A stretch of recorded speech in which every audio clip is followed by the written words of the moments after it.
Okay people, sorry about the delayed introduction there. Had to get in the specialist section of the IT engineering team here at my left eye, the Cooper removal section, but it's all good now, coming through to you live this Socialist Sunday. Happy Socialist Sunday, welcome to the stream. I'm your host Lefty, you're all very welcome here this evening.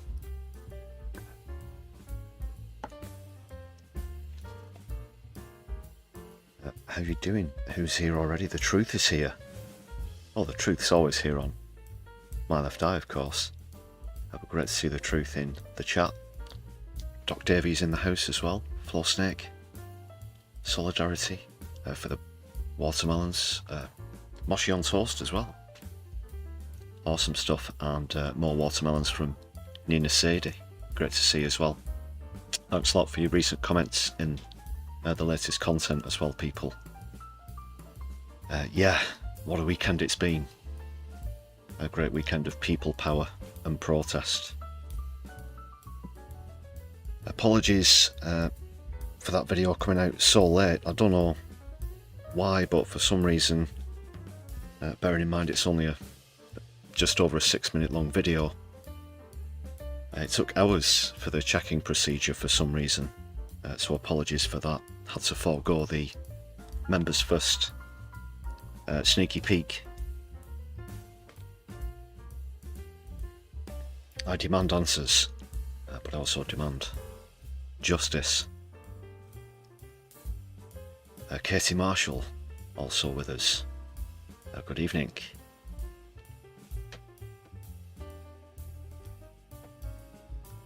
The fragile Marxist from over the border.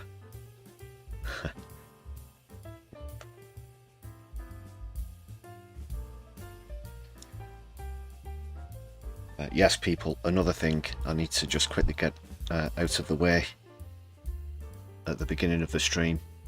I did say in a recent post, and also in that recent video, that I would have an interview for you this evening. Unfortunately, as you can imagine, yesterday was quite an exhausting experience for everybody involved. This is the Defend Our Juries protest I'm referring to, of course. But I will be doing interviews with participants throughout the week on the Brews at 10, so please do hit the notification bell. Apologies once again I couldn't bring you anything this evening. I will still be going into the protest in some detail. I've spoken to some of the participants today. I won't spoil things too much. I'll wait for the interviews themselves. I can tell you a few things about what they've said as well.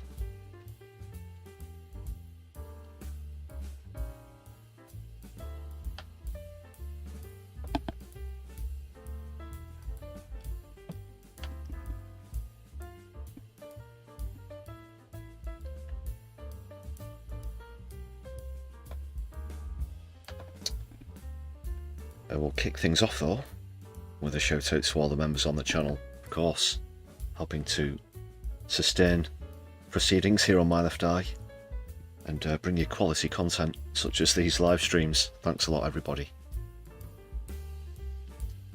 Thanks to anybody who's gifted lately and renewed memberships. Somebody celebrated 18 months of membership on the channel on the last stream, as I recall. Brilliant stuff, but doesn't matter whether you've been with us for a day, a year, or however long. You're all very welcome, and your support is much appreciated. This seems to be stuck. I don't know. Just let me check. YouTube, yeah.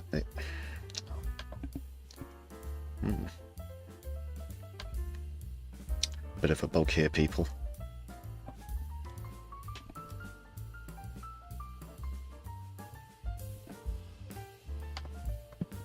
Give me 30 seconds.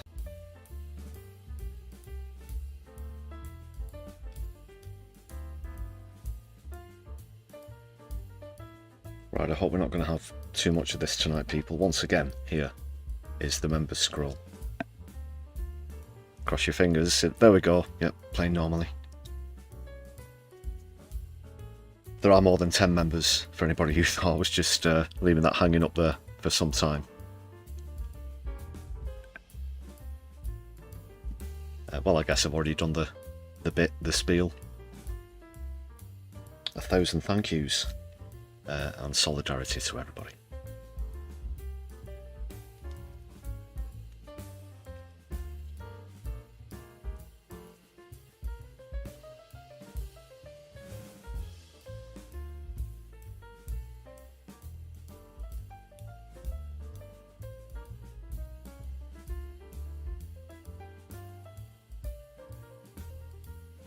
Michael Anson has just joined us in the chat as well, which I'm about to bring up.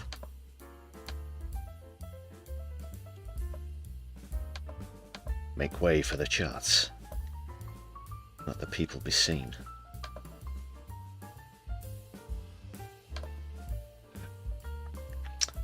There we go, and you'll notice we also have a poll on this evening's stream, following yesterday's events, which I'm sure most of you are familiar at least about roughly what happened at Parliament Square.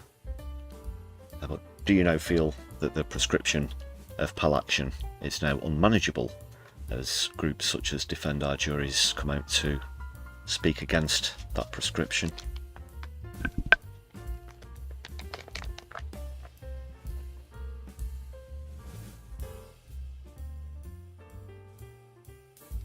And so far most of you say aye. It's with the ayes at the moment, so let me know what you think as we get through the stream. Say you aye or say you nay.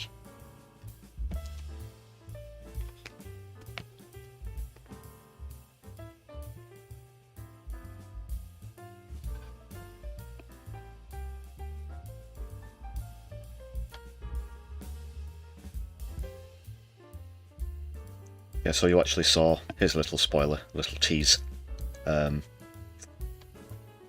This is actually one of the people who I'll be interviewing. I didn't ask yet directly if I can use her name, but it might be familiar. Was in quite a few of the pictures around mainstream media. I think this picture itself was actually in an online article from The Sun. Yeah, these were sent to me by her, some of these pictures as well. And I did spot her on the Beeb and Sky News and a few other places. Good stuff. So that's coming up during this week. I really like that picture as well. That's a really great picture. It was great to chat with her earlier. She's all safe and good. Just a little tuckered out, as you can imagine, after yesterday. And it's easy to see with you know, that stuff that was going down.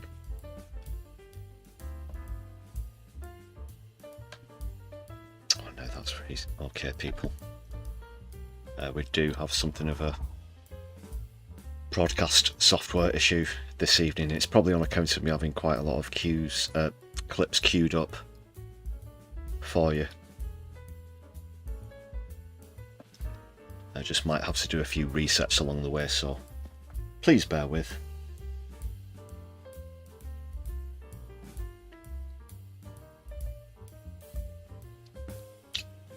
Can't make any promises, but I'll also try afterwards to snip these out in post, these little 30-second interludes, just while I've got to reset the broadcast software, which it appears I'm about to have to do again, unfortunately. Because we're stuck with one of next week's special guest interviewees on the screen. As good as a picture it is, unfortunately, we have to be moving on. Just before I do reset, though, I want to say thank you very much to Ruth Guthrie for joining us with a standard membership, and also to Nina Sadie for a gifted membership. A good shot as well, hitting the just recently mentioned Michael Anson, who jumped in the chat. Bullseye. So big up Ruth and Nina Sadie in the chat, please, people. In fact, you can do that for a good 30 seconds or so, just while I restart here.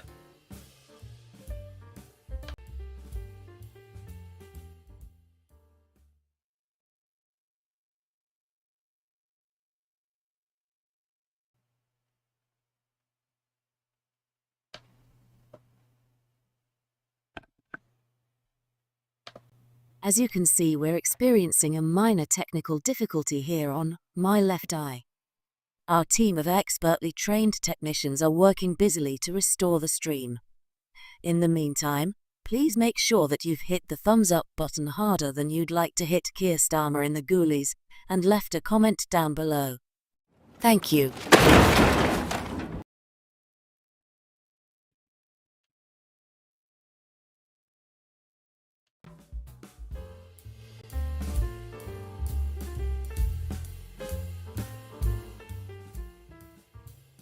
Right, I think we're back. Can you hear me? Hello? Hello, planet? Planet's internet. Are you receiving? I hope so. Morbius is with us in the chat. Yeah, that's right, Mo. Over 500. Just yet, an update actually. The news broke just as I was uploading the last video, so didn't have time to adjust the stats. But 522 is the latest. It was 474 when I put the video out, but that's now been confirmed. FSM is the dog. Thank you very much for the feedback and letting me know that you can't hear me.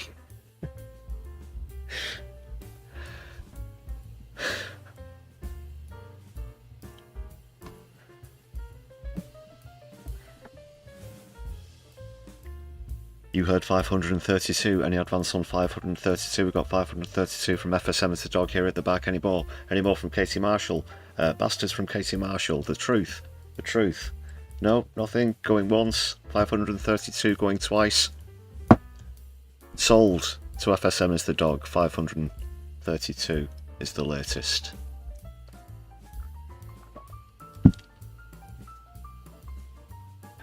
The news comes in thick and fast here on my left eye. Where's the chat gone?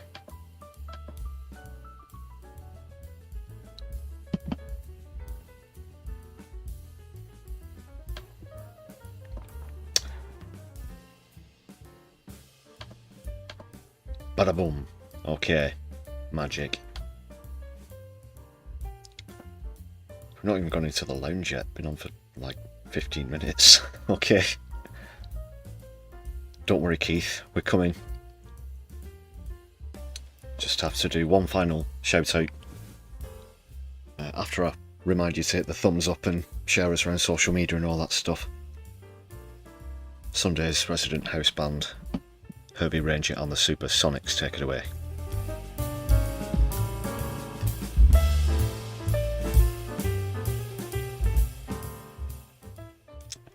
Thanks to Herbie, we'll be right back with them in a moment. But for now, a trip over to Keith's Fondue Lounge, as we like to do every Sunday.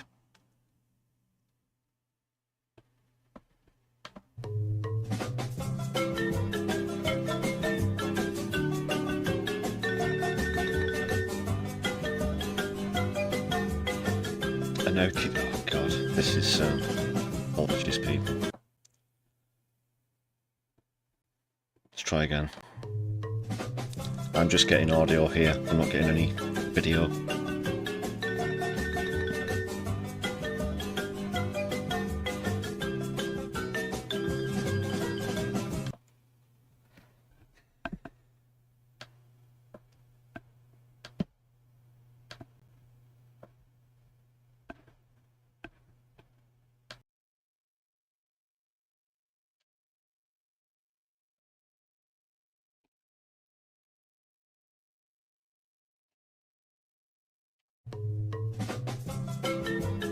Here we are. Took us a while to get through the door though, didn't it? And just quickly take off our jackets. Right, so what's this bastard been up to this week? Of course, yesterday's protest arrests are an absolute affront to justice, of course. I mentioned a few of more horrid examples in that recent video. An 81-year-old who suffers from Parkinson's disease, amongst them, as well as Jewish Holocaust survivors. Nice work, Keith. Nice work, Yvette Cooper. Yeah, well done there. Well done to JK actually, and that one isn't sarcastic, for the standard membership. Solidarity, thank you very much for that.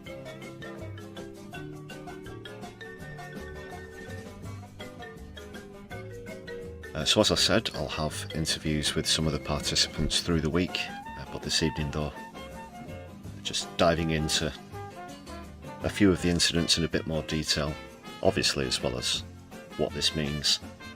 The vast majority of you at the moment are in agreement that the prescription is now unmanageable, according to the poll, which is at 95% at the moment.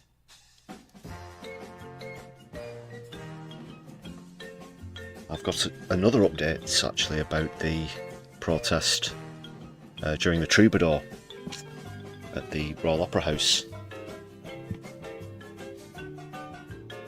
The protester, Danny, if you remember, was actually out on the streets today, not in the Parliament Square protest, but as part of the 350,000 who showed up on the National March, which also took place in London yesterday. Impressive numbers. So we've had the largest ever mass arrest at a protest, and 350,000. It's really been a strong weekend of people power. Don't you agree? Were you out there? Were you on the National March? Have you been on another demonstration? Were you one of the Defend Our juries arrestees? Did know quite a few people who were down there, but if anybody wants to get in touch, please do.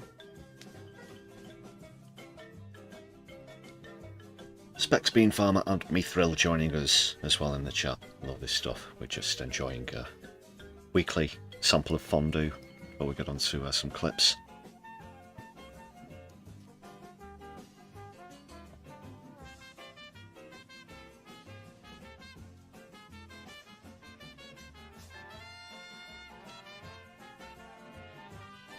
Yes, FSM is the dog. I'll get into the circumstances post-arrest because let's just say there was quite a variety of consequences for quite a few stories.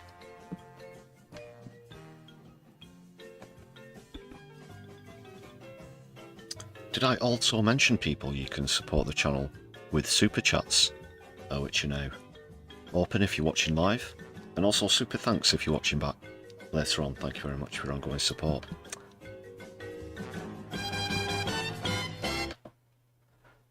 We'll leave the fondue lounge there for the moment. Let's just bring back Herbie Ranger and the Supersonics as we get into clips and things. We'll join Keith a little later as we get towards the end of the stream.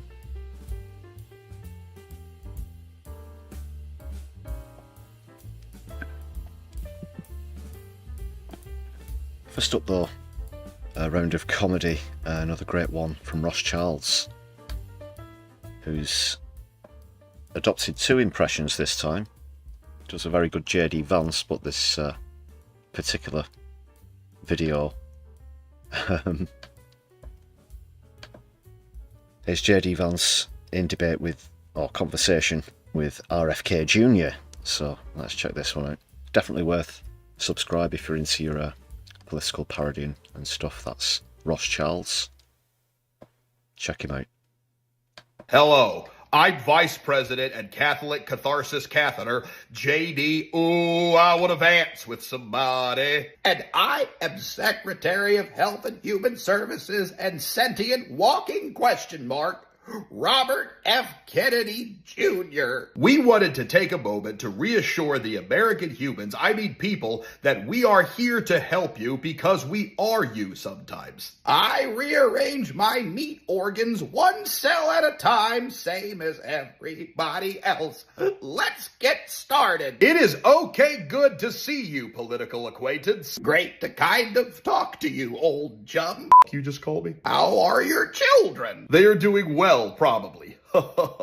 I believe wholeheartedly that people who have not spawned a brood are selfish sociopaths. The American family is the backbone, lungs, and spleen of the entire country.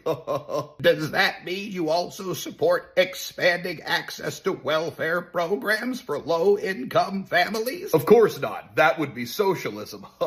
If you can't afford a family, you shouldn't be having one.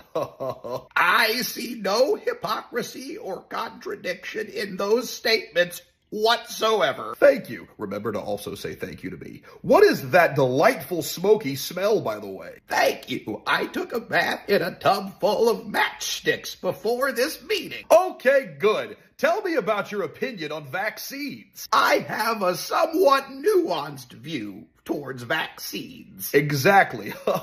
No one is saying that you shouldn't take the vaccine, only that Americans should have the choice. Vaccines are evil, poisonous, demonic tinctures that, if injected, will turn you into a horrifying elk person. What? Vaccines are also completely unnecessary. Any disease known to humanity can be cured effectively and efficiently by injecting the urine of a great white shark directly into your kidneys. That is cool. Another thing I wanted to ask. The urine combines with human kidney cells to form microscopic sharks that swim throughout the bloodstream and devour any and all foreign bodies. Okay. Shark piss can cure cancer. Moving right along. Let's talk about our plans for the border. I have personally seized all of the fentanyl within the United States. Oh, you mean fentanyl from the southern border of the United States? This fentanyl will be used to hunt down and render unconscious a specific family of whales in the ocean. Run that by me again? You recall the story of when I came upon a dead whale, sliced off its head, and strapped it to the top of my car, correct? Yes. Well, what often gets left out of that story is that I made a vow to find that particular whale's entire family and do the same to them. Why? Well, they're probably worried. And like my father very famously never said, the best way to end a whale's worrying is to violently and unceremoniously end its entire bloodline. What does this have to do with the border? The fentanyl that we say was seized at the border but actually originated in the United States is the perfect tranquilizer for an entire family of whales. I will use it to knock each and every one of them out, chop off their heads, and strap them all to the roof of my 2009 Mazda Miata. Okay, good. Well, what about... This is what I did with the $500 million I diverted from vaccine research. No one was asking that. Have you met my wife, actress Cheryl Hines? I have. What's she like? The worm in my brain won't allow me to remember her face. Jesus H. Christ. What does the H stand for? How long have you worked here? A couple of months. What's your favorite raw meat to consume? The only raw items I concern myself with are the raw resources meant to be mined from the Earth's crust, mantle, and core. The Glothian Mining Consortium will decimate any... One time a few months ago, I had a craving for raw deer meat.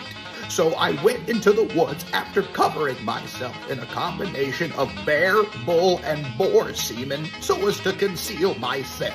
I crept up on a 10-point buck, and with one swift motion of my trusty bricklayer's trowel, I removed its internal organs via the rectum. I then wore the deer's skin over mine and infiltrated the deer population. I gained their trust. They took me in as their own, taught me their ways, and in return, I led them to a slaughterhouse in exchange for obstructed view tickets to a Foo Fighters. I saw a portion of a great show and gaslit an entire deer population into a horrible, violent death. All in all, great way to spend a Saturday. Do you want to see me with my shirt off? I'm told I look like someone stretched a basketball over a medical school cadaver. That is not okay good at all. I think we need to wrap things up. Before we go, JD, as a thank you, I brought you something you should find very titillating. Oh, I really don't like it when you say that word. Oh. Well, hello there. You, free range or more of a homebody? Well, I guess we're gonna find out, aren't we? I think she likes you. Okay, good. Actually, on second thought, I don't think I can do this with you watching. It's just all a little too much for me. But how whilst I achieve? I do not want to hear the answer to that question. Wait. Okay, goodbye. Well, darn on a farm. I guess it's just you and me tonight. Grapes and ladders, bugs in the bladder. RFK Jr. Hello. Very good. Rothschilds as JD Vance and RFK Jr. Definitely worth a subscribe on YouTube and stuff. Go and give him a follow. Brilliant. I will I achieve.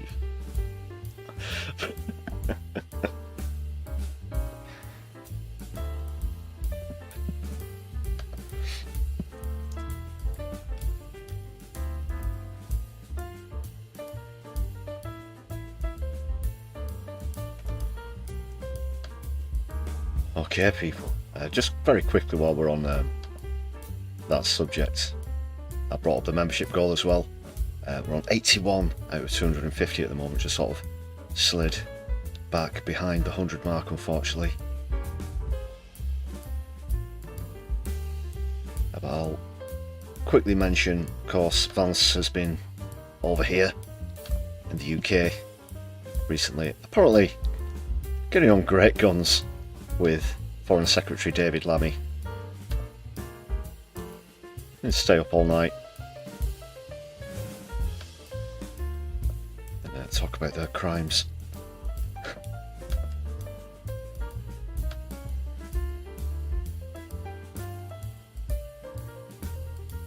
And it's just very quickly concerning Ukraine, that's what they've been talking about. Here's some photo ops there.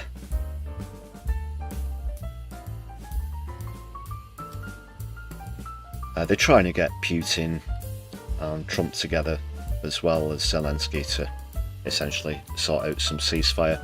We've been here before. This could all just be performative, inconsequential nonsense as far as I'm concerned. Barely worth a mention. But I did just want to throw that in there whilst we're on the topic. But getting on to the main bulk of this evening's live stream, people, of course, yesterday's events on the lawn at Parliament Square. Quite a lot of my friends were down there, including we saw at the beginning of the stream. I think I've got another one here.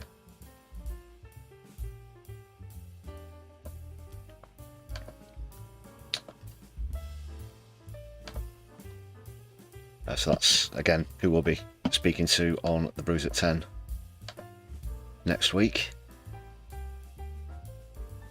And it was all about the placards, those placards, which I don't think I'm legally allowed to read out. But purely for reporting purposes, I can show you the pictures, of course. And I am told, by the very person on your screen in fact, that every individual placard itself had to be matched to the arrestee and examined. There were a lot of cases where people had actually slightly adjusted placards just to sort of, well, essentially fuck about with the police a bit. Because you can't get arrested for holding up a sign, for example, that says that you support Palestine Acton, which is a place in the UK.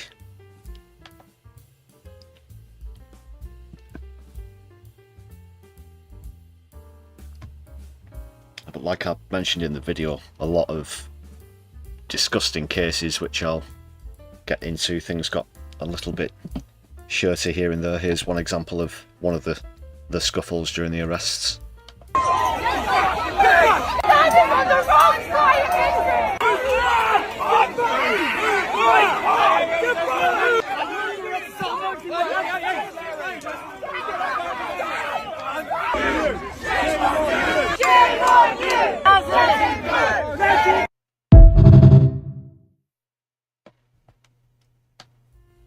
And that wasn't the only example either. We'll go through a compilation of some footage now.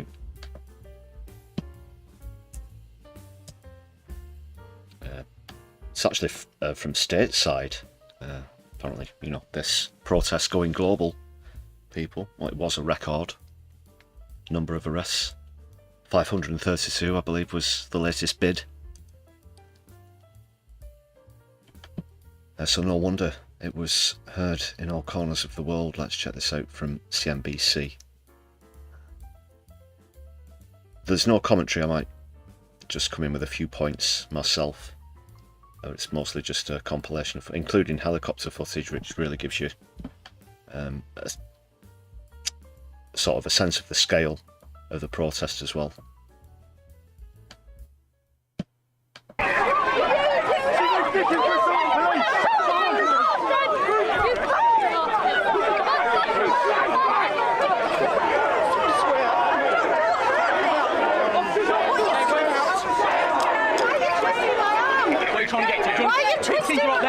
Yeah, this lady, just pause here for a second, they're twisting her arm. I could tell from the accent that she is from these parts, from the north of the UK. And she really does verbally lay into the police as she's being led away, and says how ashamed that they should be for their actions yesterday. Check this out, people. So it's just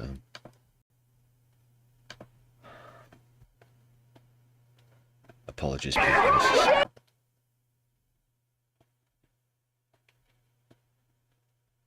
It looks like I need another quick reset, but it will be very quick, people.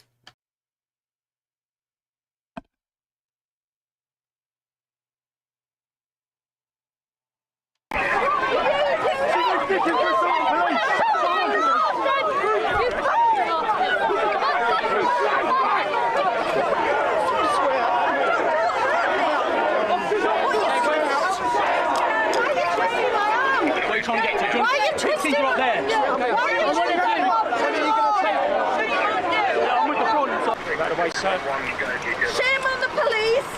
There was a lot of people Shame there. on every single one of them, sister. Shame on the police. Every single one of them are a disgrace. You need to take your uniform off and find another job. I'm sure you're capable of another job. Get away from the police. Find something better. You're a shame. You're a shame arresting.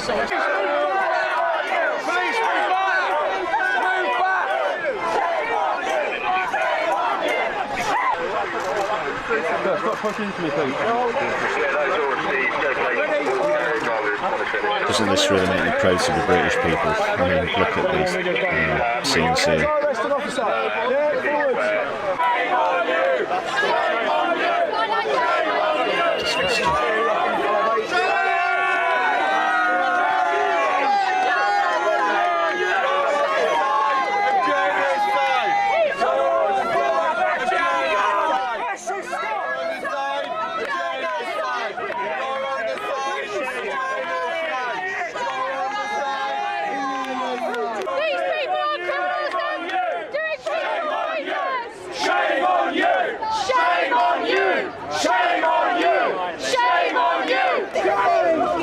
Disgusting. Yeah, meanwhile the perpetrators of the worst war crimes imaginable still walk free.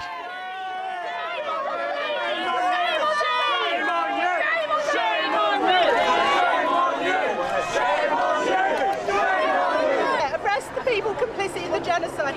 Arrest the people that are selling arms, that are bombing, killing, allowing the starving of a whole nation.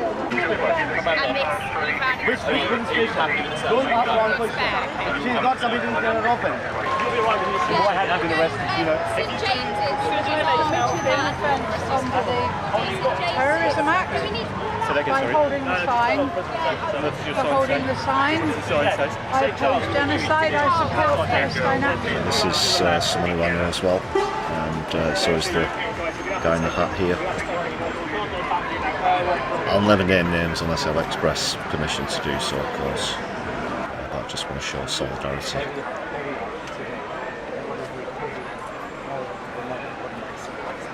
These people look like terrorists to you, that's what they have to ask yourselves.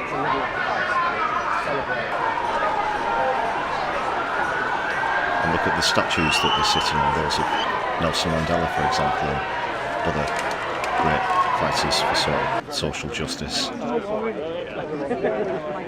Right, let me get my 16 out.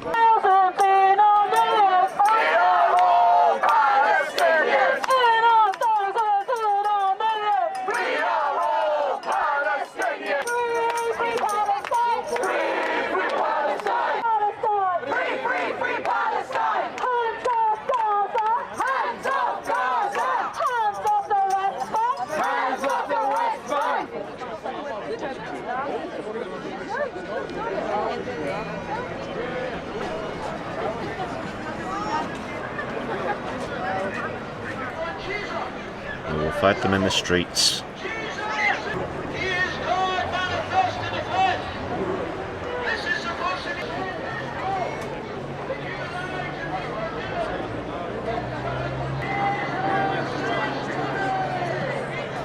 They had to draft in police from outside of London. You might notice some Welsh police caps, headloo, police. I'll get into more about how other areas of the police were involved after this compilation. This is some aerial footage of some people being led away. Quite late on into the protest, this was coming up to 8 PM when the final arrests were made. At one point the entire lawn was full. Over 800 people were there in total.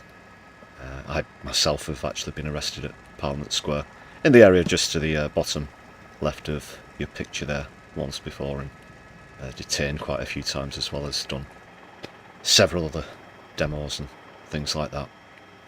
So a great turnout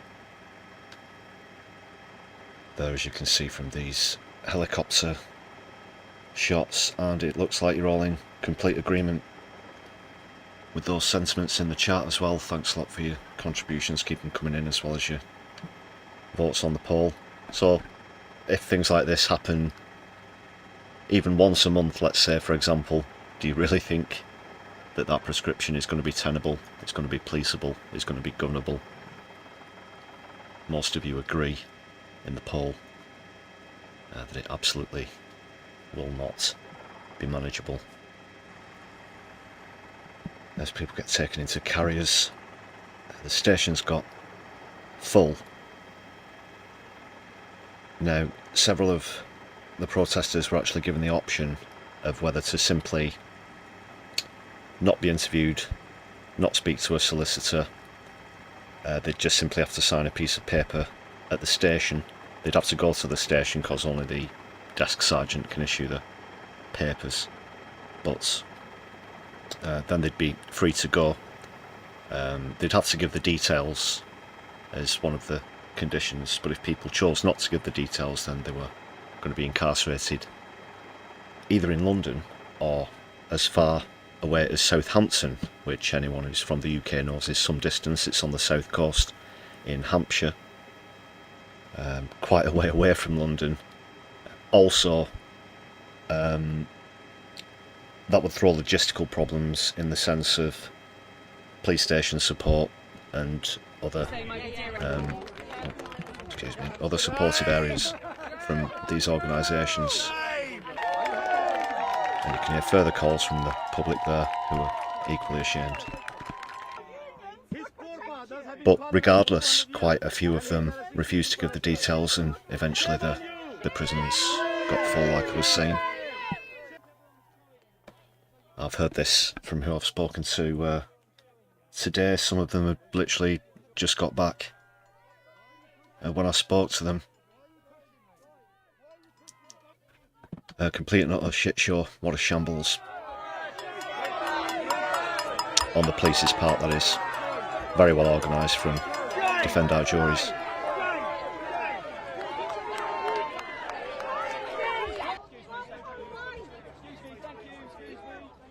Deep connection with your land, and we see your beautiful children, and we say that we are family. Who really runs this country? Love.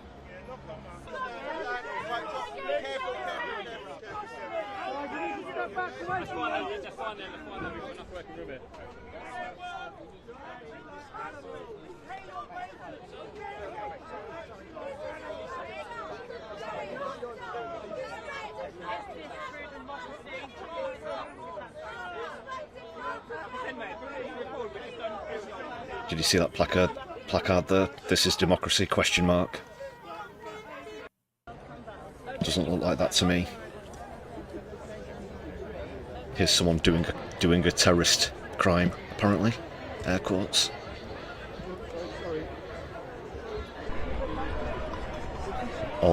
Most of these people, according to Yvette Cooper, would fit into that description. There were still hundreds of people left, of course. Those who left, some of them, bearing in mind the first placards came out at 1 PM. They'd been there for several hours in the baking heat, as you can see. We're in the height of summer, about to go into a third heat wave here in the UK. They probably left of their own volition, trying to avoid heat stroke, for example. Lots of retirees there, you'll notice, for example, as well. So they stayed for as long as they physically could. But they didn't. They would have stayed longer. They would have stayed longer if time and weather had permitted.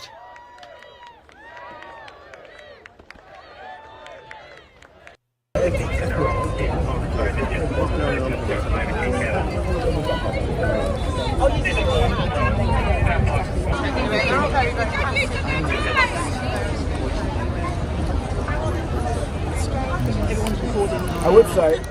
Yes, Mo, good point there in the chat. This will hurt Labour at the next election, undoubtedly. I think it was James Foster. Do any of you follow James Foster on social media? I saw him mention earlier. Every one of the people who was arrested there yesterday has perhaps a mother, a father, brothers, sisters, wives, husbands. They're going to hear about this. They're going to be ashamed about this. So if, you know, for every person who's arrested, 6 to 10 people then choose not to vote Labour, that is then going to amplify, and they're going to tell their friends, and they're going to tell their friends, and their friends. Yeah, almost, you know, what's the word? They're shooting themselves in the foot almost deliberately at this point, Labour. Great compilation there from CNBC, TV 18. Here's someone else who I know from my escapades in Just Up Oil, who was there yesterday as well. Again, I won't say their name unless I've got express permission, but just wanted to give another shout out of solidarity.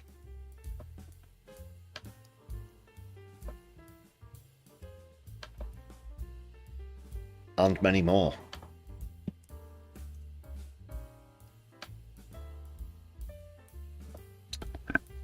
Make sure you subscribe, make sure you hit the thumbs up button if you want to hear interviews, exclusive interviews here on the channel this coming week.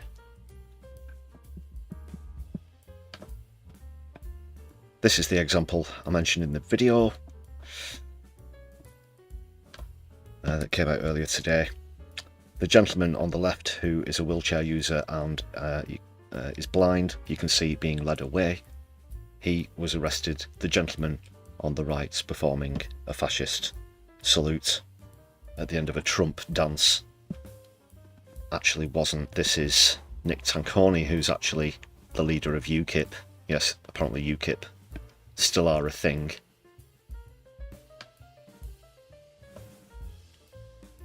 So the gentleman on the left was arrested, but unfortunately not the one on the right. This is the aforementioned video. You can see there's like, what, 4 or 5 people dancing away there. I pointed out the guy in the the black hoodie and the cap, who I don't know if he's maybe, you know, he could be part of a small entourage or just a member of the public, but he's bemused and certainly isn't taking part in any of the dancing, nor is anyone else surrounding him there. And you'll see this wanker just at the end of this clip throws the salute as though he's, you know, I'll just do a quick cheeky one, you know. It's fucking who even does that, really?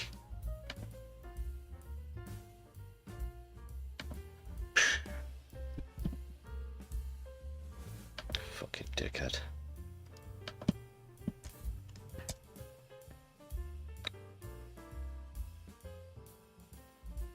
But that's not all, people. More reasons to be revolted now. Not only just the fact that the gentleman on the left was arrested, also this 81-year-old who suffers from Parkinson's. I use these clips in the video, but they're definitely worth playing again here on the stream. And the public tried to intervene, including someone who was with her. Now, Parkinson's is a terrible disease, and depending on which stage the sufferer is at, they could be tremendously disorientated and not know what's going on is one factor. The fact that the police are willing to stoop this low is another.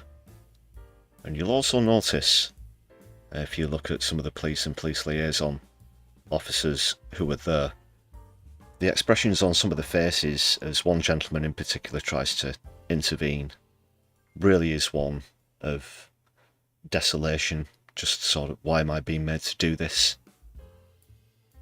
And what a lot of people have been saying is perfectly true, that this is a complete waste of police resources. So try and keep an eye out for that, as I'll show you a few clips of perhaps the worst example. You know, it gets worse and worse, doesn't it? But there's a few clips here. If you've not seen the video yet, please do check it out after the stream. But this is what features there, and you might not believe your eyes. But you do have to say well done to those who intervened, or tried to. She's with me. She's an old woman. She's an old woman. You can't arrest an old woman. You cannot arrest an old woman like this. She's an old woman. Let her go. Let her go. Let her go. Let her go. Let her go. Don't touch me. Let her go. Let her go. Let her go. Let her go. Let her go.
Shame on you! This is the lady. How can you arrest someone just protesting against the genocide? I'm lost for words here, people. If you knew this woman or you were related to her, you'd be even more disgusted than you are just as a member of the general public, as a passive observer from the future. Imagine if you saw pictures like this in real time of a frail old lady, it has to be said there. And does she have her arm in a sling? Is that a sling? My goodness me. You know, speaking to you here live, it makes me ashamed of my country. It makes me utterly ashamed of my country to see things like this. There is film going on. There she is, she's tiny. She's about 90.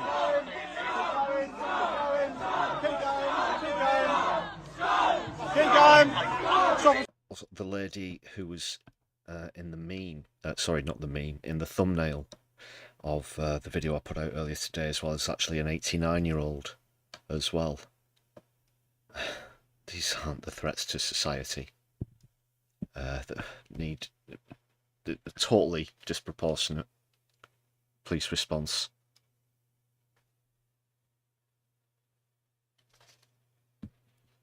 Dual nationals who have committed atrocities in Gaza should meet this kind of reception at the airport, yes, but not frail old ladies on the lawn of Parliament Square. You shame us all. Keir Starmer, Yvette Cooper and the Met Police have shamed us all this weekend with these actions. And again, a lot of it is close to home.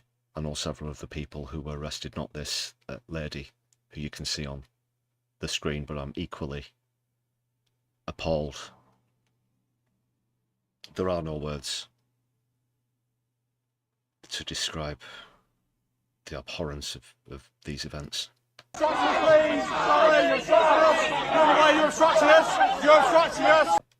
Yeah, that's the general idea.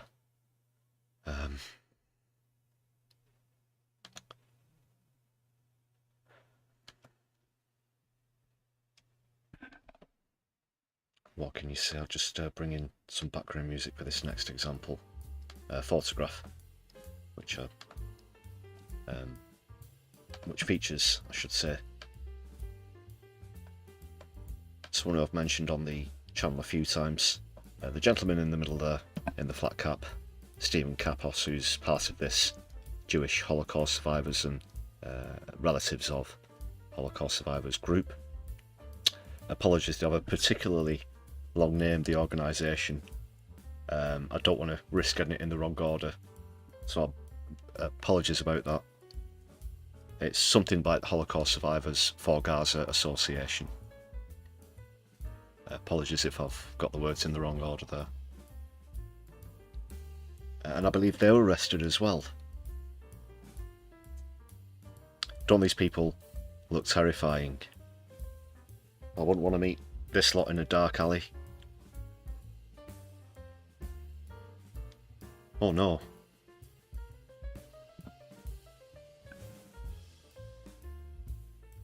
And Stephen himself has been at many of the national demonstrations. Just a reminder for anyone who's joined since I last mentioned, that was, of course, going on at the same time yesterday, attended by some 350,000 people.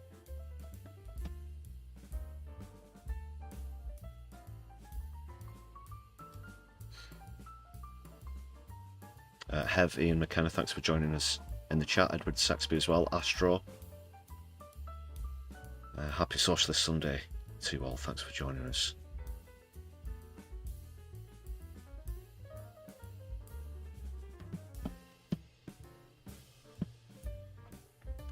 But there can't be more though, can there? You certainly wouldn't see them arresting doctors and nurses, current or retired, would you? Certainly not. Anything to say, sir? I oppose genocide and I support Palestine Action in their actions to bring the world's awareness and to stop the genocide in Palestine. 5 times I worked in Palestine as an emergency medic, 4 times in Gaza. I was in Gaza in the last Nakba. I witnessed things there after 30 years of work in emergency. I witnessed things in Gaza that broke me as a man. And the people of Palestine put me back together. They are warm, welcoming, hospitable Muslim people. They're a strong, resilient people. And this is not being done in my name. We need to free Britain from the oppression of the Zionist lobby.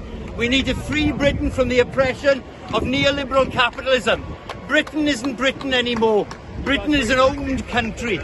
When it comes to a point where they're arresting emergency medics and arresting retired medics and doctors for holding up a piece of paper with words on it, whereas they sell weapons that kill people from outer space. I've seen drones burning children in their beds, and they were provided by this country, no other country. They were British made. This is a proxy British Americano genocide. Well said, that Welshman there. Fantastic testimony there. Unfortunately, I don't know this fella's name, but brilliant. And yeah, to see, coming back home, he saw those weapons. He's been there himself. He's treated people in Gaza, as you heard in that fantastic testimony. Apologies that I can't give a shout out with a name, but certainly from us here at My Left Eye, great stuff there. And like you're saying in the chat, yeah, it almost brings you close to tears, doesn't it?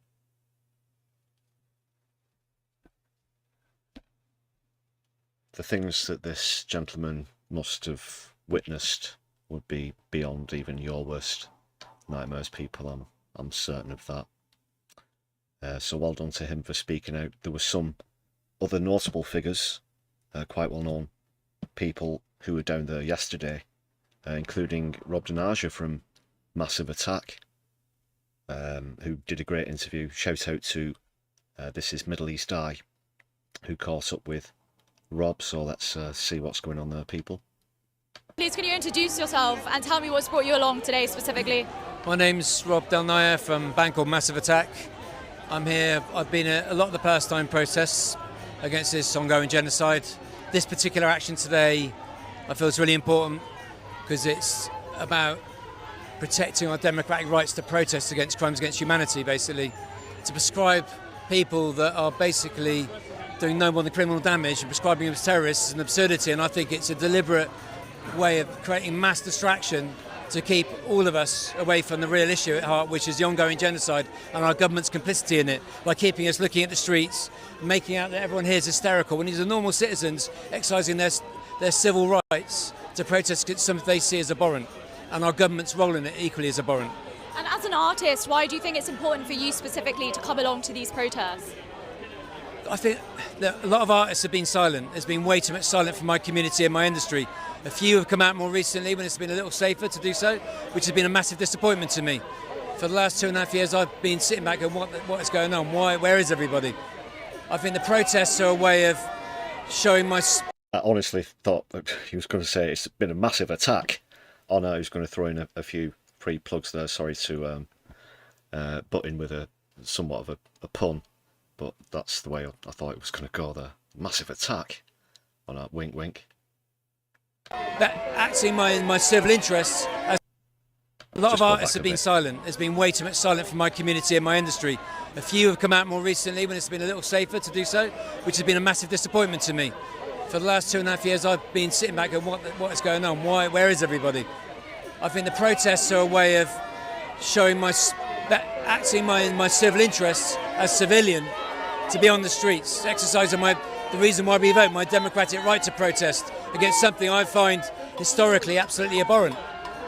Art and music can only go so far, and if some of the bands I know aren't using their enormous platforms just to sort of to use their voices to stand up against this genocide and call out our government's complicity in this, then you need to be on the streets at least. And I completely agree with that, and I'm certain that other artists would as well, including Danny Perry from the Royal Opera House, who we're going to be hearing from in a short while. But art can only go so far, and it might inspire a few people to accept certain concepts, or perhaps it might educate someone as to what's going on in the world. But like I just said, and as Rob just mentioned, it does only go so far, and you've got to get out there on the streets. Let's just, for example, the three greatest selling artists of all time, who I think would be the Beatles, Led Zeppelin and ABBA. Yes, a lot of their songs might have surrounded peace or positive sentiments, but that only goes so far. And if you are in the arts, if you're involved with music, it's, you know, a very long shot that you will reach such echelons as the trio of bands that I just mentioned there.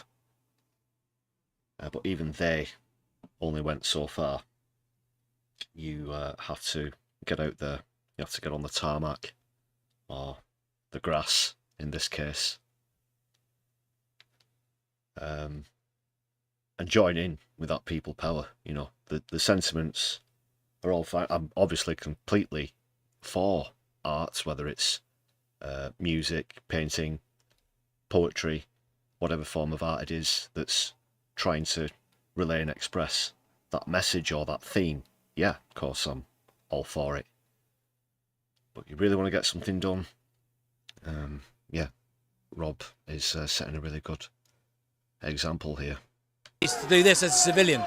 And we've seen hundreds of arrests happen so far with people, you know, campaigning against the ban on Palestine action. Do you not fear for your own safety attending these protests? I fear for the safety of all these people that are writing those signs now, because it shows the absurdity of the law, and this whole thing is a waste of police time. And again, as I said, a mass distraction. Yeah, just quickly going back to that 81-year-old lady, you heard the man that he was with shouting, "Let her go and arrest me." You know, let's do... apparently the government are all up for swapsies at the moment. Look at the immigration policy. Can we sort of take this on board into this? You know, she's 81 years old. Come and if you're going to take anyone, come and try and take me. But no, they won't have it. Despicable. And do you think there might be a struggle? You know, we've got a prison system at 97.5% capacity. Yeah, 97.5. It was in the news this week. 3 times this year, it's been within days of complete collapse. I'll also let you know, we'll go into this further in the interviews that I'm going to do through the week. But in anticipation of this, in several locations outside of London and within, they released people who were being detained, who were in jail, perhaps on remand as well. In anticipation of these large numbers, they cleared places out for God knows what litany of crimes that saw people on the streets. But you can sleep in your beds though, because the 81-year-old suffering from Parkinson's disease, the blind, wheelchair users, and 89-year-olds, and retired members of the clergy, retired nurses, they're all locked safe away. You can sleep safe in your beds, knowing that you and your kin are safe. Do you think the police might struggle today more significantly than they have before? I'd like to think the police and the courts will struggle, because this never should have been prescribed. This shouldn't be happening. This is a waste of everyone's time, all of our resources. I think the police know that, and I'm sure they're not happy with Yvette Cooper for making this law. They're certainly not. Well said there, Rob, from Massive Attack, if anyone's thinking that this dude looks familiar.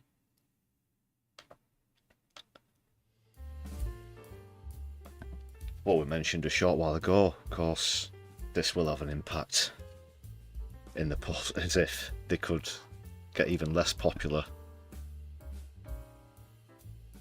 It's almost as if they're trying not to get elected. It's almost like they want to hold the door open for Farage.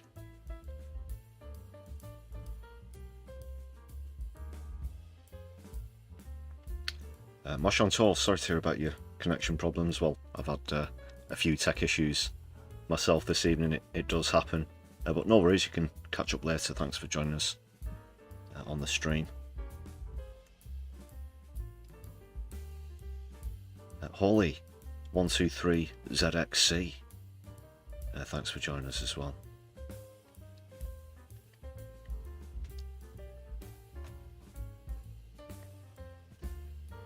And we'll dive a little deeper into what this is actually all about in this next clip. Really good interview with one of the co-founders actually of Pal Action, apologies, of Defend Our Juries, I should say. And this was on Sky News earlier. So it's really good that they actually managed to get this message out on a mainstream platform. Definitely worth a watch if this one hasn't come across your desk. We can speak now to Saeed Taji Faruqi, who is the spokesperson for Defend Our Juries, the group which organised the event. Saeed, very good afternoon to you. I suppose the first question is, why? Why? Well, I hope it should be very obvious at this point. I mean, there are several reasons. One is the people are desperate to show that they refuse to simply sit back and see a genocide unfolding, a genocide that this government is also participating in. But the second is also to show that they disagree with the prescription of Palestine Action as a direct action group. It's the first time a British direct action group has ever been added to the terrorist list. It's unprecedented. And the third is to show that the law itself is unworkable, that it can't actually be implemented by the police in any practical sense when you have 1,000 people willing to break the law at the same time. And at the moment, 95% of people who voted in the poll agree with that sentiment. And yeah, that is simply it. That is the tactic. That is what's going on. And he's being quite open about that in this interview. I can discuss this quite freely myself. It is to overwhelm the police and show that people, when they come together, can also do so in a sustained fashion, and hence make it completely unmanageable. 95% of you agree that that's what's going to happen, or that is what's happened, and it is working. Let's dissect that then a little bit if we can. So, I mean, the first one, in essence, is, and the Metropolitan Police were clear about this yesterday, you can clearly protest with the issue of Palestine, with what's happening in Gaza. You can take to the streets, you can hold a protest. It's the support for that prescribed organisation that is illegal. It is not protesting around what's happening with the war in Gaza. It is, and I'll get to the very nucleus of this. Not only is it's obviously an overreach from Yvette Cooper and Keir Starmer. What the initial knee-jerk reaction is that Pal Action simply exposed how easy it is to get into an RAF facility, namely RAF Bryce Norton in this case, and on a shoestring budget, disable an aircraft non-violently by spraying. And that is really what it exposed, was how easy that was. They weren't the first to have done so. Other famous cases have been brought up in Pal Action's defence, of course. During the 90s, 2000s and 2010s, there were similar protests against planes that were being used to commit war crimes. It was the same at RAF Bryce Norton. And just because they've shown you what you can do on a shoestring budget, this massive overreach has now gone way too far. And it's a hot potato that they just can't handle. That's what the government said, and that's what the government promised when they passed this legislation. But it's pretty clear that that's not what happened. I mean, there are enough examples of the police incorrectly applying law that when the judicial review went up to the High Court, the judge himself said he was very unimpressed by the way the police were handling it. He even said it's clear the police don't understand the law. And he was referring in that case specifically to Laura Merton, who was threatened with arrest because she had a sign that said, "Stop the genocide in Gaza." So you say, and the state will say, that we still have the right to protest, but it's clear that there's been a chilling effect, meaning people are terrified of even ordinary protest that has nothing to do with Palestine action. But the demo itself was also to highlight the inconsistencies in passing the legislation to prescribe Palestine action. And do you agree with the direct action was taken, that the action that led essentially to Palestine action being prescribed, the attacks at RAS Bryce Norton? Attacks? Again, it's no accident that he used that particular word. Attacks. You use the word attack and it brings certain images to mind, for example, and they'll probably be violent ones because it is somewhat of a violent adjective. If you say the word protest, then people will envision something entirely different. And that's just another classic case of bias within the syntax, within the language that the mainstream media choose to use. Well, you know as well as I do, I have to be extremely careful about what I say about Palestine Action now, right? I'm a former activist with Palestine Action, but the limitations are very clear around what people can say about Palestine Action. But I'll say in principle, and you know, the law in this country would even agree with me, direct action is still a legitimate form of protest. Yeah, it's not paint. You can wash off on it, but I personally have a conviction for a spraying action myself, not at an RAF base. This was with JSO. I won't say where it was, but yeah, I was part of that myself. I've been on trial for it, and I was found guilty of it. And that's all it is, and you can wash it off quite easily. And yeah, it, air quotes, puts the plane out of action for a while, but that's just so that you can give it a rinse. It's a multi-million-pound piece of hardware that's used in the military. Suffice to say, they can take a knock or two. Maybe the real knee-jerk reaction that overreaches the fact that we've exposed the Achilles heel, so then, you know, or you can bring them down with a bit of paint, you know, and the word will spread amongst our enemies, as it were. Is that what's going to... No. That isn't what's happening. That's ridiculous. A bit of red paint. You know. Staggers me. Because as I think about that, I'm obviously thinking about the events of yesterday. On top of that, as well as what this is all about that I'll get onto in a moment, which is, of course, the actions of Israel that the United Kingdom of Great Britain and Northern Ireland are unfortunately complicit in. And direct action is not a form of terrorism. The state again agrees with me on this. And particularly in a state of emergency like this, with an ongoing genocide in which our government and military is actively participating, I would say it's more essential than ever. And is this now a concerted effort to overwhelm the judicial system? I mean, there's no sign. I assume you're suggesting these protests are going to continue. The protests will continue. Remember, like I just said, 3 times this year it's come close to collapse. This has actually been a tactic that's been used previously by JSO, again, to overwhelm the judicial and custodial services. Also, I mean, for example, there are people who might have taken action with JSO as early as 2023, who I know, who still won't be seen in court until next year.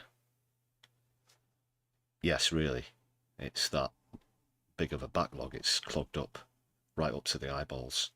I mean, look, whether defender juries arranges them or not, the protests are going to continue. It's clear that there are tens of thousands of people so incensed by what they're seeing on their screens every day that they're willing to be arrested. So that's very clear.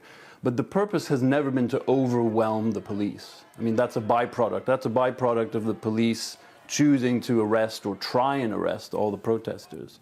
In fact, there were many, I think several hundred by my estimation yesterday, who were not arrested because typically the protest ends at 2 p.m. and by 2 p.m. there were several hundred unarrested. So I think it's very clear from what happened yesterday that the law anyway is impractical and cannot be implemented properly. And so just very finally on this, though, isn't the concern that this is now becoming an issue less about Gaza and more about who the police can arrest or not?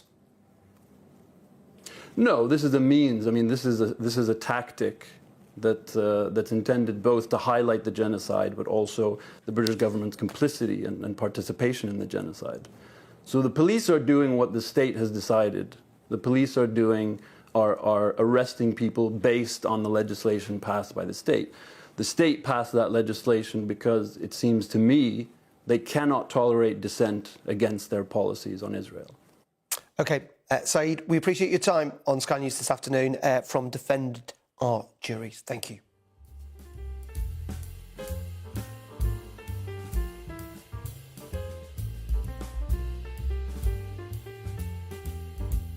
Yeah, good interview there. I was actually surprised how freely he was allowed to speak and the interviewer didn't interject as often as we normally see when people are speaking the actual truth about what's going on.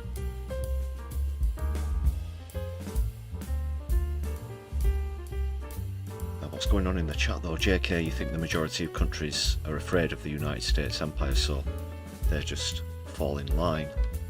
US fascism will spread all over the Western world. Well, that's the intention at the moment. You look at the occupant of the White House and that's as clear to anyone.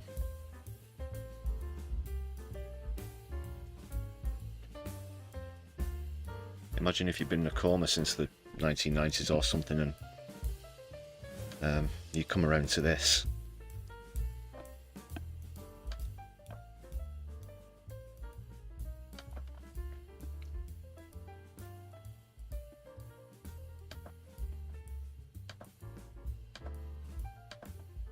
This is what it's all about.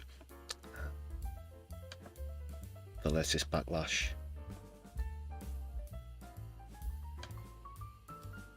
As Israel just openly decree as though this is what countries, normal, sane, non-psychotic ones do. They just casually announce the complete overtaking of another country with some very spurious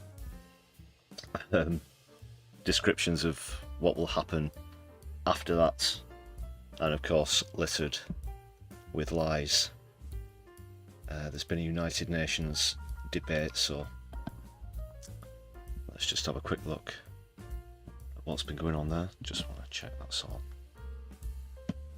legible and lined up. Okay.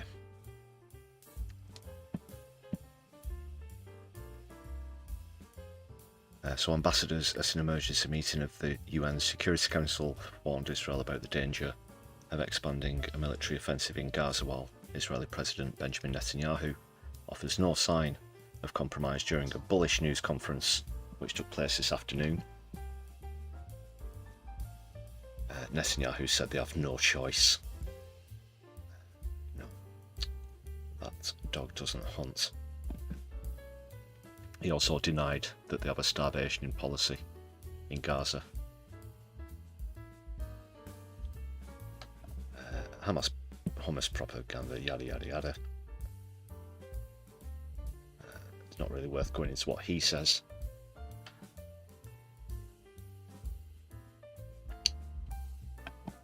Even families of the hostages have called for a general strike.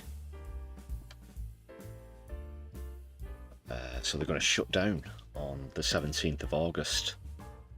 Things are getting increasingly worse for Bibi, aren't they? Of course, he's got to keep this thing going, not just because he's a maniac, but as soon as this is over, he's going to be on court on domestic corruption charges. And that'll see him out the door yet again. I think he last got chucked out in 2022 or 23, was it? And then he came back on the ticket of domestic security. And then, of course, since then we've seen the exposure of the fallacies of the so-called Iron Dome. So the general strike is a protest against continuing the war in Gaza and the cabinet's decision to take over Gaza City. Showed you recently footage of protests on the border as well. 6 people were arrested.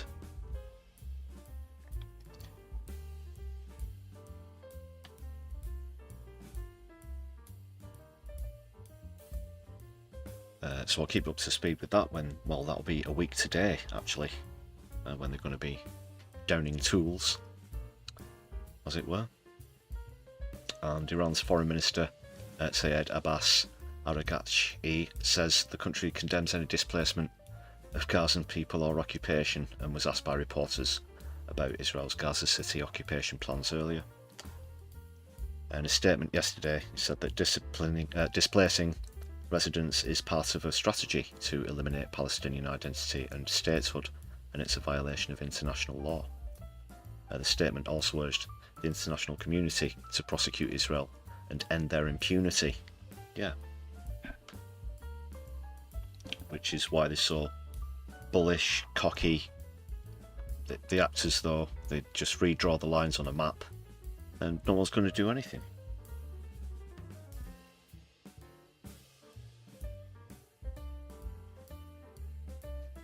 They have a procedure with it, you know. Oh, if anyone says anything, you just follow this line. First of all, you deny it at the same time as obviously claiming that your accusers are anti-Semitic. Then you admit that it did happen, but it wasn't your fault. Usually you start off with it was an accident, or it was the fault of your enemy, in this case Hamas. Again, that'll turn out to be not true. Then you get on to, we might be responsible, we're doing an internal investigation, but we're pretty sure, even though the investigation hasn't reached any conclusion, because it probably won't even take place, but it was an accident. And then you just won't hear anything about it again. But the backlash against this latest use of hunger and starvation as a weapon has been completely internationally condemned, quite rightly so. Don't give two shits about what Vance thinks, to be honest. The Russian ambassador also calls Gaza's planned reckless intensification of hostilities. Chinese UN ambassador says the situation in Gaza is evolving in a more dangerous direction. Fu Kong says it continues to evolve. He also says military means are not the way to solve the problem.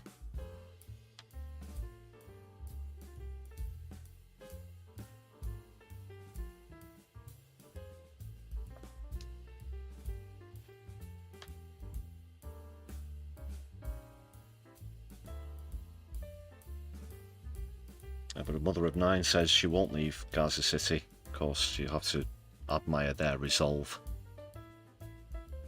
It really does make my blood boil when you hear Israeli spokes saying, well, you know, they should just go to Egypt or Jordan or whatever. It's their country. You don't say where they should or shouldn't go. It's ridiculous, you know.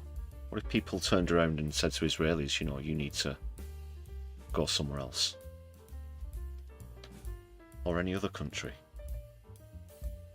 The finance minister, his own finance minister, says he's lost faith in Netanyahu. Thousands of protesters across Israel took to the streets last night, and it appears that even within Netanyahu's cabinet there is some dissent against the plan. Bezalel Smotrich, yes, of course, no angel himself. He's far-right finance minister. It's even too diabolical for this guy, who's equally lacking in moral direction. In fact, he's sanctioned by the UK for inciting violence against Palestinians, and he posted a video on social media last night saying that he'd lost faith in Netanyahu and or that he can lead the IDF to victory. Of the new Gaza plan, Smotrich said the Prime Minister and the Cabinet gave in to weakness. He thinks that emotion has overcome reason, and they once again chose to do more of the same, launching a military operation whose goal is not decisive victory but rather to apply limited pressure on Hamas in order to bring about a partial hostage deal, while clearly stating that if Hamas agrees to a deal, we too will agree to stop again, withdraw again, allow it to recover and rearm.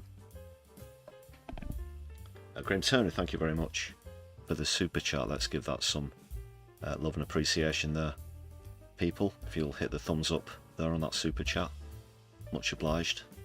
Big up Graham Turner there, thank you once again.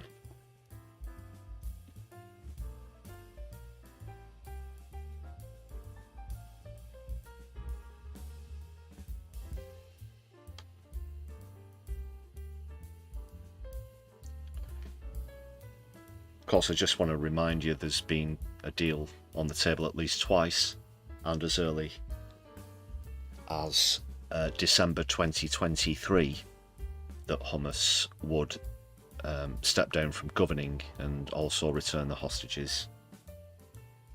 Netanyahu refused. So either refuses or he creates a situation that collapses the talks and then back to square one. For the reasons I stated earlier about him needing to perpetuate this situation for his own personal gain. And yeah, just once again he blames Hamas. So that was a council in New York. That's just about all I'll say on that matter for now. Let me know what you think about this in the chat. JK, yeah, I agree that Palestinians really are admirable people.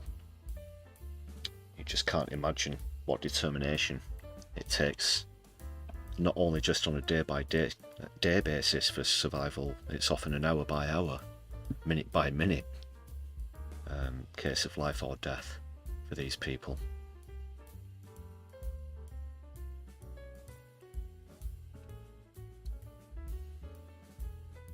Mr. Peepers, yeah, good point there. Back to Poland, that's where Netanyahu was born. Of course, it's not even his real name.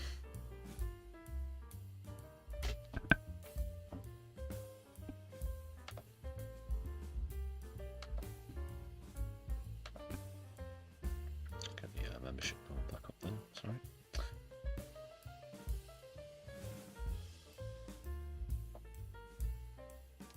Now, I'd be remiss, of course, if I didn't at least play one clip from the massive 350,000 demo, the National March, I should say, which took place in London. But it also ties in with an update about something I've mentioned once or twice on the channel before, that great protest, the flag waving from the dancer at the Royal Opera House recently. Danny Perry was one of the speakers, so let's hear from Danny. So since that action, and as I reported last time on a stream, now the entire Royal Opera House has said that they won't be doing any future performances in Israel in solidarity with Danny and of course with Palestine as well. So this is the first time we've heard him speak out about this. Let's see what he's got to say. Because of my recent demonstration and the one... Apologies, wrong pronouns, they, them, sorry. 187 signatures by the artists and members of staff at the Royal Ballet Opera the House in speaking has cancelled their production of Tosca with the Israeli National Opera. This is a massive achievement for what the BDS movement, and we must recognise this happened because of collective activism. We are at a critical point of transition, where cultural institutions are yielding to our demands. We must keep reminding them that culture isn't created by buildings, it's made by us, the people. We must demand an end to cultural complicity in genocide. In order for us to do this, we need to actively challenge our ideas about what is acceptable. Is it acceptable for cultural institutions to insist that they are politically impartial when they secretly align their values to the highest bidder behind closed doors?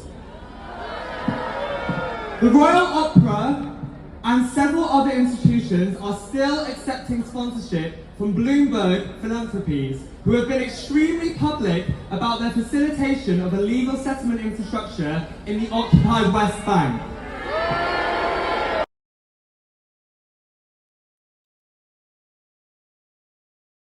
Well done, Danny, for calling that out there, and a great show of solidarity as they do their bit in the BDS movement.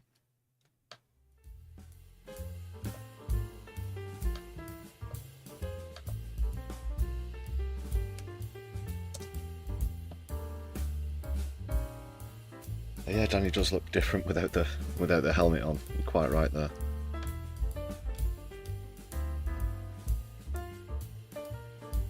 A fantastic dancer though, I'm certainly led to believe.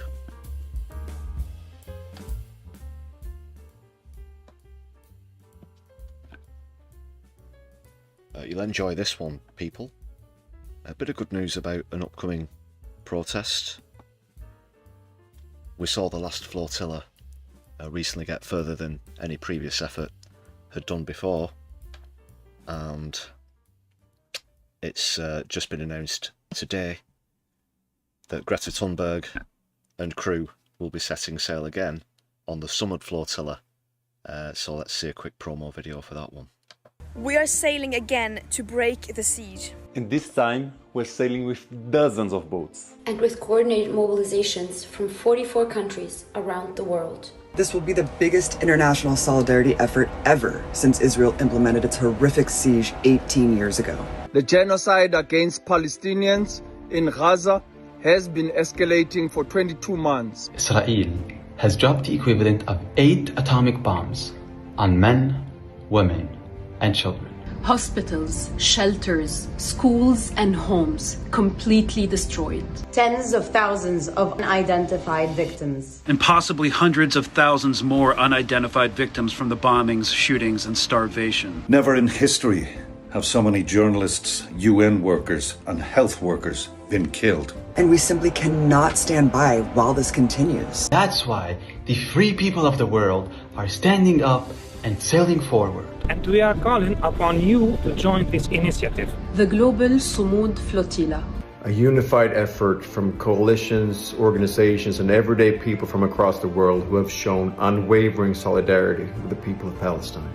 You have seen us trying to break the siege by sea, by land, and by air. And you've seen us trying to break the media blockade. And break big tech's algorithms on social media. And expose complicity everywhere.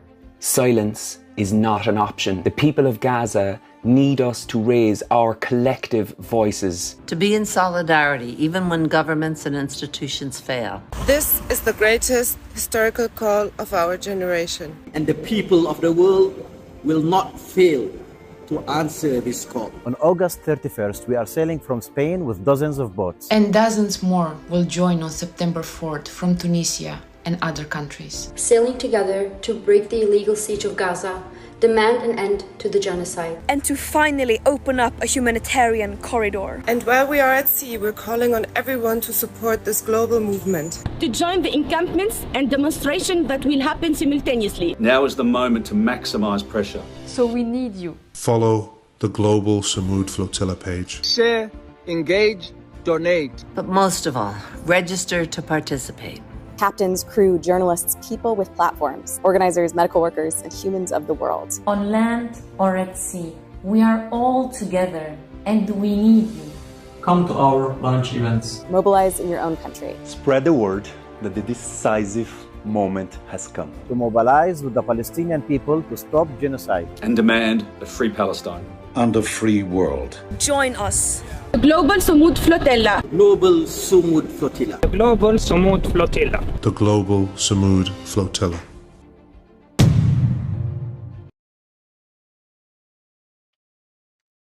It's called the Global Sumud Flotilla, of course. Just play that. Global Sumud Flotilla.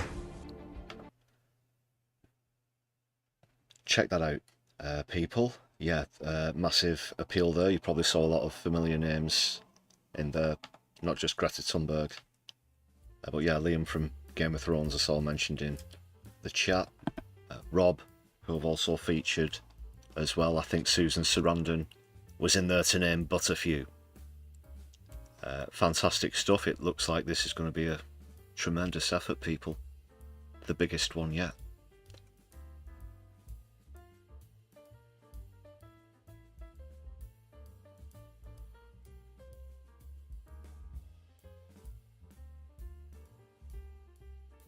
Alright, I do have another plug now for something that's coming up a bit later in the year. Something very close to home here in Manchester, which is taking place in Hume. I did a plug for this earlier on in the week, but I definitely think it's worth repeating if you're going to be in the area. So check this out. This is The World Transformed, which is coming to Hume here in Manchester. This October, something big is coming to Manchester. Across 4 packed days, Hume will turn into a national hub for radical ideas, culture and action. Workshops, assemblies, training and real strategy for the struggles we face right now. Solidarity with Palestine, fighting gentrification, organising our workplaces and building political power. But it's not just politics, it's music, art, exhibitions and the kind of culture that keeps our movements alive. It's where people from across Britain and beyond come together to debate, to dream and to organise. Something is stirring across the country. From the ashes, a new left is emerging. Sometimes history needs a push. This is the World Transformed 2025. Be there.